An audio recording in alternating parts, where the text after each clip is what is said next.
Hey everybody, today we'll be reviewing The Trial of the Chicago 7, written and directed by Aaron Sorkin. And this film recounts the trial in regards to the protests surrounding the 1968 Democratic National Convention in Chicago. So this is Aaron Sorkin's second time directing after Molly's Game. Aaron Sorkin was very careful to choose an arena that he can really flourish in, because Aaron Sorkin is the master of dialogue, right? And so where else is to put a dialogue-centered piece but in a courtroom? The majority of it takes place in just the trial room, just the court. I think that he knows how to really work his craft, and he knows that as a writer, he's very, very strong, but as a director, he's still up and coming. But I think Sorkin here, in terms of his directing, he really leans on his writing, but also just amazing performances. The sense of style is pretty minimal from him here. Pretty plain. It's pretty straightforward. Yeah, exactly. He doesn't play with it too much. He goes pretty direct. What I did like and admire was the montage section at the very beginning. Because that was impressive to stitch together 7 different people's stories all together really fast. I think it was a very clever way to save a lot of time too. Overall, I think it's definitely a success for him. A slight criticism is I think he's falling to the same issues that we saw Taylor Sheridan fall into. Taylor Sheridan, also an incredible writer, one of my favorites. Our favorites, I think. His first time directing was Wind River. Wind River and this were just extremely talky all the time. Sometimes I feel when you see a writer become a director, they're not censoring themselves or editing themselves like a director would be. And they're still focused too much on the lines, maybe. And not so much on what's happening in the action and using visual storytelling so much. Because for a movie about something so engaging and something so, in addition to engaging, something just so relevant, there wasn't as much engagement with that as you'd think. His weaving together of real footage, from that was interesting. From the incidents. But he literally weaves it in between shots. When you're shooting something historical, it's tough to kind of decide okay, do I just want to put in footage at the end about it or at the beginning? But throughout he kind of interweaves it together, and it really helps kind of bring the audience in.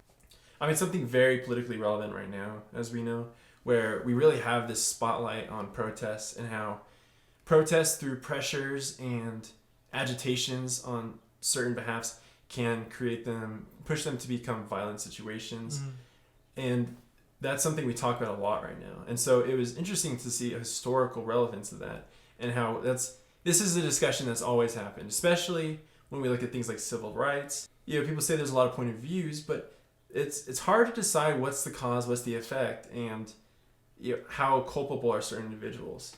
And so this movie really takes a 2-hour dive into it and also reminds us of people who have already gone through this fight, who've already suffered because of it.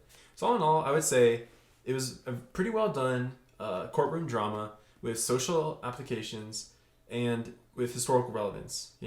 I didn't know about a lot of that, and so I appreciated that. I think the acting was in general pretty good. Since there's so many people, not everyone got a ton of time to shine, but in general, everyone did very well when they had the chance. So all in all, I would have to give it a discount day. That being said, it is for free on Netflix, so I would highly recommend anyone watch it. I don't think I was emotionally moved, especially at the end. It's a very touching scene towards the end, and it had me, in all fairness. But overall, I don't think it hit it out of the park. And I think also this movie does suffer from Sorkin not quite finding his style or voice as a director, and I think this movie could have been strengthened by that. While it isn't that long, I think he maybe could have cut out 10 or 15 minutes there and just tightened it up a little bit. I'll give it a discount day as well. It is only his second movie, to be fair, as a director, so it's understandable. But it's fairly straightforward as far as anything we've seen. No shots really stand out to mind. The editing was interesting, as we mentioned before, with historical footage mixed in with the narrative footage. That was interesting. But otherwise, we didn't see a lot of going beyond what was expected. Maybe a way to say it is that he did the script faithfully, possibly too faithfully. All right, guys. Also, as you might have noticed, it is daytime, which is uncharacteristic of us.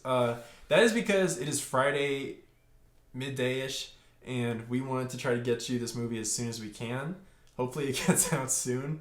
But we're going to try to do this in general. We'll try to get you movies as soon as they come out. That way you guys know whether or not to watch them without wasting too much time. All right, guys, thank you so much. I hope you enjoyed it. Please subscribe to our YouTube channel and follow us on Instagram. And tell us how we're wrong in the comments below. Please do. All right, bye, guys.